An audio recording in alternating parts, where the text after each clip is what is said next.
नमस्ते जी, आप सभी को योग ऑनलाइन क्लास के यूट्यूब चैनल पे बहुत बहुत स्वागत है। यदि आप मेरे चैनल पर नए तो चैनल को सब्सक्राइब कर लेना और बेल आइकन को दबाना ना भूलिए। आज हम लोग पढ़ने वाले हैं क्लास 10th का जो हिंदी गोधली बुक है उसका चैप्टर नंबर 4 है नाखून क्यों बढ़ते हैं, जो कि विद्याकृत में एक ललित निबंध है और इसके जो लेखक हैं बाबू वो है हजारी प्रसाद द्विवेदी। कौन है जी? इसके लेखक है हजारी प्रसाद द्विवेदी। और आज हम लोग इस वीडियो के पार्ट में क्या देखने वाले हैं, तो हजारी प्रसाद द्विवेदी जी के बारे में देखने वाले हैं, जो कि हमारे एग्जाम की दृष्टि से बहुत ज्यादा इंपोर्टेंट पॉइंट है और जहां से क्वेश्चन बनता है उस पॉइंट को हम लोग देखने की प्रयास करेंगे। इससे पहले बाबू आप लोग को एक बात बता देते हैं कि आप लोगों को किसी भी टॉपिक को अगर वीडियो बनाना हो तो आप लोग कमेंट बॉक्स से वैसे बताइए बोलो, ठीक है जी। बाकी आइए हम लोग ज्यादा समय न लेंगे और वीडियो को करते हैं स्टार्ट। देखिए सबसे पहला हम लोग टॉपिक क्या है बाबू, टॉपिक हम लोग है लेखक परिचय। और ये देख लीजिए हजारी प्रसाद द्विवेदी जी है, क्या फोटो है आप लोग, हम अपने तरफ से हजारी प्रसाद द्विवेदी जी का फोटो बनाया है, तो देख लीजिए आप लोग बताइएगा लोग कमेंट में कि हजारी प्रसाद द्विवेदी जी कैसे दिखने में लग रहे हैं, ठीक है नो। अच्छा आइए सबसे पहले हम लोग लेखक परिचय में देखेंगे कि जो हमारा चैप्टर नंबर पार्ट है नाखून क्यों बढ़ते हैं, यह विद्या ग्रुप में क्या है जी, तो यह विद्या ग्रुप में एक निबंध ललित निबंध है। विद्या ग्रुप में क्या है जी, तो विद्या ग्रुप में एक ललित निबंध है। आप लोग से क्वेश्चन पूछा जाएगा नाखून क्यों बढ़ते हैं, विद्या ग्रुप में क्या है, एक ललित निबंध है। ललित निबंध कौन सा है, तो नाखून क्यों बढ़ते हैं, ठीक है जी।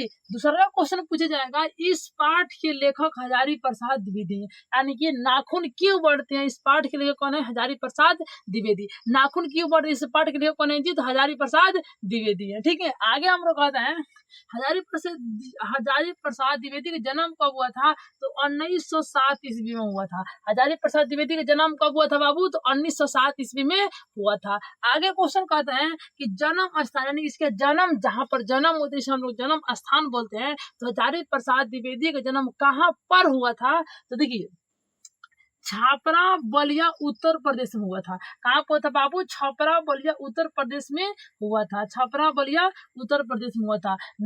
हजारी प्रसाद द्विवेदी जी का जन्म कहाँ हुआ था, तो छपरा बलिया जो कि उत्तर प्रदेश में पड़ते हैं वहां पर इनके जन्म हुआ था। अब हम लोग देखेंगे इनकी प्रमुख रचनाएं। देखिए उतना ज्यादा इनके बारे में तो कुछ खास बात नहीं दिया गया, लेकिन जितना भी दिया है हमारे एग्जाम की दृष्टि से यहाँ पर जो जितने भी टॉपिक हम लिख करके लाएंगे वो सभी के सभी टॉपिक हमारे एग्जाम की दृष्टि से बाबू अति महत्वपूर्ण होगा, बहुत इंपोर्टेंट होगा। देखिए कहता है इनके प्रमुख रचनाएं कौन कौन है, तो अशोक के फूल, विचार और वितर्क, आलोक पर्व, वाण भट्ट की आत्म कथा, अनाम दास का पोथा उपन्यास। यानी कि अनाम दास क्या है बाबू, ये बहुत इंपोर्टेंट क्वेश्चन है कि अनाम दास का पोथा क्या है बाबू, तो अनाम दास का पोथा एक उपन्यास है। अनाम दास का पोथा किसका उपन्यास है, तो हजारी प्रसाद द्विवेदी का। हजारी प्रसाद द्विवेदी का कौन सा उपन्यास है, तो अनाम दास का पोथा। यानी कि एक ही क्वेश्चन को 2-3 बार घुमा करके क्या कहते हैं पूछ लिया जाता है, तो आप लोग को कोई भी दिक्कत नहीं होनी चाहिए। आप लोग को ये जितने भी उनके लेखक है सॉरी उनके रचना है और एक है पृथ्वीराज रासो, इनको सभी को आप लोग बाबू अच्छे से याद कर लीजिएगा। आप लोग याद हो जाएगा ना कि नहीं, ठीक है। इसमें आप लोग बता दीजिए कि याद हो जाएगा कि नहीं, याद हो जाएगा या नहीं, ठीक है। याद क्यों नहीं होगा, आप लोग 2 बार 4 बार से याद कर लीजिएगा, चाहे कुछ भी हो जाए बाबू आप लोग को याद करना है तो करना है, हम लोग को हर हाल में याद करना है, ठीक है। आइए आगे आगे कहते हैं कि आलोक पर्व, यानी कि जो इसके रचना है, मतलब कि हजारी प्रसाद द्विवेदी जी की रचना है आलोक पर्व, उसी पर क्या हुआ था, आलोक पर्व पर साहित्य अकादमी पुरस्कार मिला था। यानी कि हजारी प्रसाद द्विवेदी को किस रचना पर साहित्य अकादमी पुरस्कार मिला था बाबू, तो आलोक पर्व मिला था। किस पर्व मिला था बाबू, आलोक पर्व पर साहित्य अकादमी पुरस्कार मिला था। आगे कहते हैं कि भारत सरकार द्वारा पद्म भूषण सम्मान भी दिया गया है, और जो हमारे भारत सरकार है उनके द्वारा क्या दिया गया है, तो पद्म भूषण क्या है, पद्म भूषण सम्मान भी दिया गया है। जो पद्म भूषण सम्मान होता है एक बहुत स्टैंडर्ड क्वालिटी का एक सम्मान होता है जो कि लेखकों को दिया जाता है। ओके जी।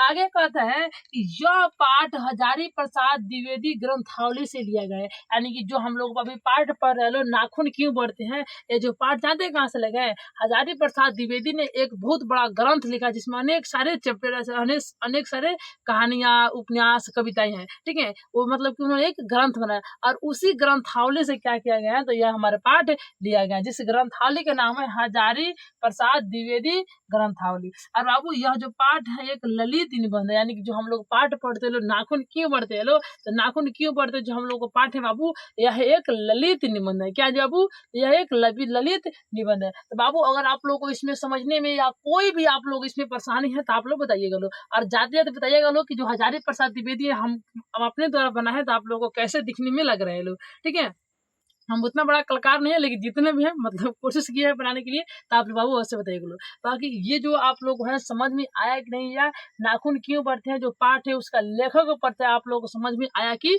नहीं, आप लोग जरूर बताइएगा लोग। बाकी हम लोग आगे यानी कि पार्ट नंबर 2 में हम लोग क्या देखेंगे, तो पार्ट नंबर 2, ये हमारा पार्ट नंबर 1 था, पार्ट नंबर 2 में हम लोग देखेंगे इस यानी कि नाखून क्यों बढ़ते हैं, इसका पूरा कहानी पढ़ते फुल स्टोरी को समझेंगे। तब जाते जाते आप लोग बता दीजिए कि ये मतलब कि जो हमारे लोगों का क्या था, तो हम लोग का जो लेखक बढ़िया था आप लोगों को समझ में आया कि नहीं। बाकी मिलते हैं जल्दी किसी दूसरे वीडियो में, तब तक आप लोग हंसते रहिए, मुस्कुराते रहिए और जाते इस क्लास को इस अपने दोस्तों के पास अवश्य शेयर कीजिए। तब तक के लिए जय हिंद।